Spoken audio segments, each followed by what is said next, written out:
maanta waxaynu ku bilaabi doonaa wararkii ugu dambeeyay ee colaadda Ruushka iyo Ukraine. Ukraine ayaa sheegtay in ay fulisay weerar loo adeegsaday diyaarado aan duuliye lahayn oo ay ku qaaday bartilmaameedyo ku yaala gudaha dalka Ruushka iyadoo ay sii kordhayso cadaadiska military ee ka jira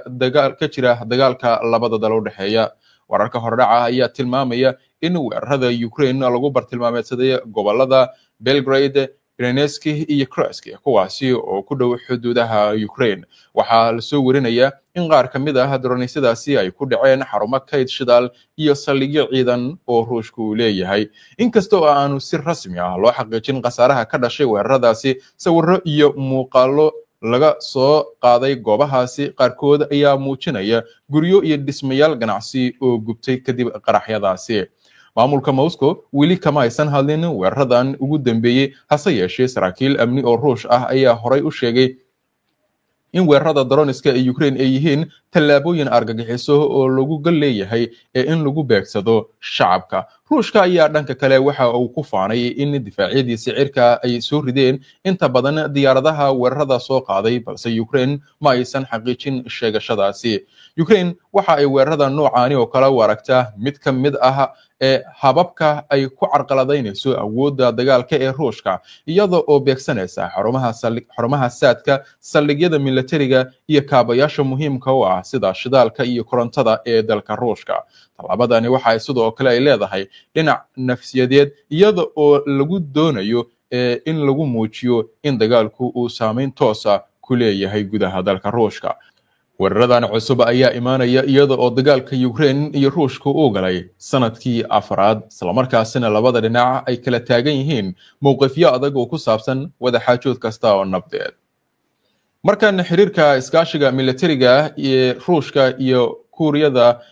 waqooyi haddii aynu eegno, hogaamiyaha Kuuriyada waqooyi ayaa muujiyay taageerada buuxda ee uu hayo Ruushka ka hor shir madaxeedka Putin iyo Trump. Hogaamiyaha Kuuriyada waqooyi Kim Jong-un ayaa maanta ku dhawaaqay in dalkiisu uu si buuxda u taageerayo Ruushka ka hor kulanka madaxweynaha Ruushka Vladimir Putin iyo dhigiisa Mareykanka Donald Trump ee lagu qabanayo gobolka Alaska ee dalka Mareykanka dabayaaqada toddobaadkan, sida ay bahisay warbaahinta dowladda ee Kuuriyada waqooyi. Putin ayaa talaadadii la hadlay Kim, waxaana ay ammaaneen ballaarinta iskaashiga ka dhexeeya labada dal ee ku salaysan heshiiska wada shaqaynta istiraatiijiga ah ee dhamaystirka ee ay saxiixeen Pyongyang bishii Juun sanadkii hore 2024. labada hogaamiye ayaa ballan qaaday in ay sii xoojin doonaan xiriirkooda u dhexeeya labada dal. Kuuriyada waqooyi ayaa kumanaan askar u dirtay Ruushka si ay ugana caawiyaan dagaalka uu kula jiro Ukraine kadib markii Putin iyo Kim ay heshiis ay ku kala saxiixdeen Pyongyang. Heshiiskaasi ayaa dhigaya in labada dalba ay isu gurmadaan military ahaan midka kaleba haddii weerar la kulmo dhan saddexaad ka yimaada. Kim ayaa sidoo kale si adag u xaqiijiyay in dalkiisu uu had iyo jeer daacad u ahaan doono heshiiska Pyongyang iyo Moscow, isla markaasina uu si buuxda u taageeri doono dhammaan tallaabooyinka ay qaadi doonaan hogaamiyaha Ruushka uu qaadi doono Putin mustaqbalkana uu sheegay inuu ahaan doono garab mid u ahaan doona. Putin ayaa dhankiisa muujiyay mahadnaqa iyo bogaadin taageerada uu Pyongyang siiyay kana helayo xilli Ruushku uu sheegayo in Kiev ay ka saaray qaybo ka mid ah gobolka xuduudda Kursk kadib weerar ay Ukraine ay ku qaaday bishii Agoosto ee hore. Maalintii Talaadada ahayd, aqalka Kremlin-ka ee Ruushka looga arrimiyo ayaa waxa uu sheegay in Putin uu Kim u sheegay qorshihiisa kulanka Trump.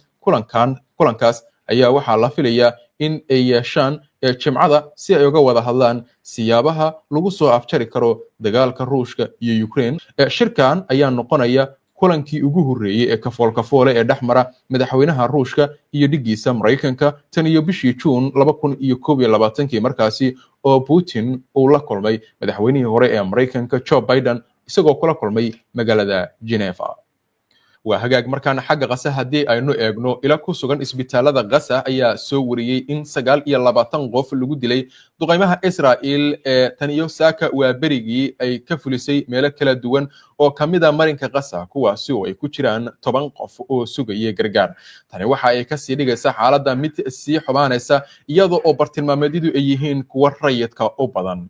idaacadda ciidanka Israa'iilna waxa ay soo xigtay gudoomiyihii hore ee golaha amniga qaranka ee Israa'iil Eyal Halota isagoo sheegaya in mowqifka Hamas uu si weyn u xoojiyay ololayaasha ka dhanka ah Israa'iil ee lagu sheegayo gaajaynta dadka qasaakaasi oo uu sheegay in Hamas ay Israa'iil ka bixisay sawir taban isla markaasina ay abuurtay xaalad niyad jab laga qaaday gudaha Israa'iil Halota waxa uu intaasi ku daray in haddii Netanyahu uu diyaar u ahaan lahaa in uu yiraahdo dagaalku waa uu dhammaan doonaa marka la sii daayo la haystayaasha heshiis la gaari lahaa oo arrintu noqon lahayd mid wanaagsan wargeyska The Times of Israel ayaa soo sheegay in ra'iisul wasaaraha Israel Benjamin Netanyahu uu sheegay telefishinka I24 in uu ku jiro howlgal taariikhi ah oo ruuxi ah isla markaasina uu muujiyay ku xirnaanshihiisa xoogan ee aragtida Israel weyn hogaamiyaha dimuqraadiga ah ee Israel Yair Golan ayaa ku eedeeyay Netanyahu in uu dalbado daacadnimo shakhsiyadeed ka hor amniga Israel waxa uu sheegay in Netanyahu uu doonayo taliyaha guud ee wax u dhimaya amniga qaranka fulinayana qorshayaal aan dhab ahayn isla markaasina ka qayb qaata ka cararka ballaaran ee ballamaha Golan waxa uu ku eedeeyay Netanyahu Ben Gvir iyo Smotrich in ay ciidanka kaydka u horseedayaan dambiyo dhimasho oo Hamas ugu diyaarisay qasa waxa uu ku adkaystay in qof kasta oo wax u dhima taliyaha guud uu dhaawacayo amniga Israel isla markaasina aan la bedeli karin 10 sano oo adeeg geesinimo leh oo uu taliyuhu u soo qabtay rabitaanka Netanyahu qoyskiisa iyo sidoo kale la hawlgalayaashiisa awgeed ra'iisul wasaaraha dalka New Zealand Christopher Luxon ayaa si kulul uga hadlay mowqifka hogaamiyaha Israel Netanyahu isaga oo sheegay in Netanyahu lumiyay jihada dagaalka halka hadalkan ayaa yimid iyada oo New Zealand ay ka fiirsanayso in ay aqoonsato dawlad madax bannaan oo Falastiiniya Luxon waxa uu ma bixin faahfaahin arintaasi ku aadan oo dheeraada oo ku saabsan hadalkiisa balse erayada uu adeegsaday ayaa u muuqda dhaleecayn toos ah oo ku wajahan siyaasadda Netanyahu ee ku aadan arinta Falastiin iyo xaaladda ka jirta marinka Gaza go'aanka ku saabsan aqoonsiga dawlad Falastiini ah ayaa noqon kara saameyn weyn oo ku yeesha xiriirka diblomaasiyadeed ee New Zealand iyo Israel iyadoo sidoo kale la filayo in uu sameeyo mowqifka dalalka kale ee gobolka Pacifica iyo kuwa reer galbeedka isla wararkana OIC ayaa cambaareysay qorshaha Israel ay ku doonayso go'doominta lagu soo rogayo ee military ee marinka Gaza ururka iskaashiga islaamka OIC loo soo gaabiyo ayaa si xoog leh u cambaareeyay qorshaha Israel ee ah in marinka Gaza ay ka damacsan tahay inay si buuxda ay u qabsato iyada oo mar kale ku celisay taageerada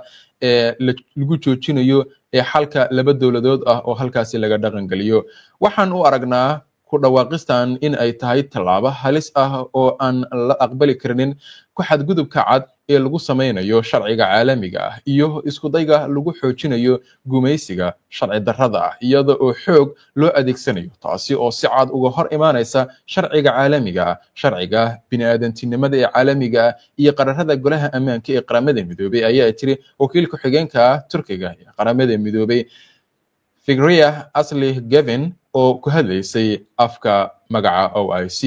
Gavin waxa ay ku baaqday in si degdeg ah oo dhameystiran loo joojiyo gardarrada Israel ee ka dhanka ah marinka Gaza iyada oo dalbatay in Israel isla markiiba oo shuruud la'aan ah ay ogolaato gelitaanka gargaar bini'aadantinimo oo ballaaran oo gudaha Gaza oo ay ku jiraan cunto dawo iyo shidaal waxa ay sidoo kale ku eedeysay Israel in dilalka ay u geysanayso saxafiyiinta Gaza ay yihiin siyaasad ula kac ah oo lagu aamusinayo wariyaasha balse ay carabka ay ku adkaysay in runtu aan la aamusin karin